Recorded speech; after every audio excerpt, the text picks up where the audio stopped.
আজকে সন্ধ্যাবেলায় ফুচকা খেতে গিয়ে আমার গলায় লেগে গিয়েছিল। এই যে দেখো, এমনভাবে গলায় লেগে গেল যে মানে পুরো কথা বলাই বন্ধ হয়ে গিয়েছিল। তারপর কোনো রকম ম্যানেজ করে ফুচকা খেলাম।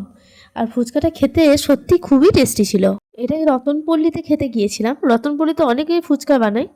আর আরও একজন বানায় H2O ফুচকা বলে, এটা খুব ভাইরাল, তোমরা হয়তো জানবে। বাট আমার এটা বেশি ভালো লেগেছে। এরপর গিয়েছিলাম আমার ফেভারিট খাবার খেতে, কেক খেতে মিয়মরে। তারপর আমি কেক খাওয়ার জন্য খুব এক্সাইটেড ছিলাম, কারণ আমি অনেক দিন কেক খাবো খাবো মনে করছিলাম।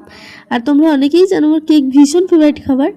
আর এখানে দেখো অনেকগুলো কেক রয়েছে, আমার সবগুলোই খেতে মন করছিল, বাট তার মধ্যে একটা খেয়েছি। আর কেক খেতে তো আমার ভীষণ ভালো লাগে। তারপর এই যে দেখো, এই কেকটা আমি নিয়ে নিয়েছি। আর কেকটা খেতে ভীষণ ভালো ছিল, খুবই টেস্টি ছিল। কেন জানি না, আমি কেক খেতে ভালোবাসি মানে এই নয় যে আমি সব কেক খেতে ভালোবাসি। নর্মালি আমি ক্রিমি মানে এই যে বার্থডে টাইপস যে কেকগুলো হয়, এইগুলোই খেতে আমি বেশি পছন্দ করি। এখন তো আমাদের গ্রীষ্মের ছুটি পড়ে গিয়েছে, আমি বাড়ি চলে যাব। তাই আজকের মতন বোলপুরে লাস্ট ব্লগটা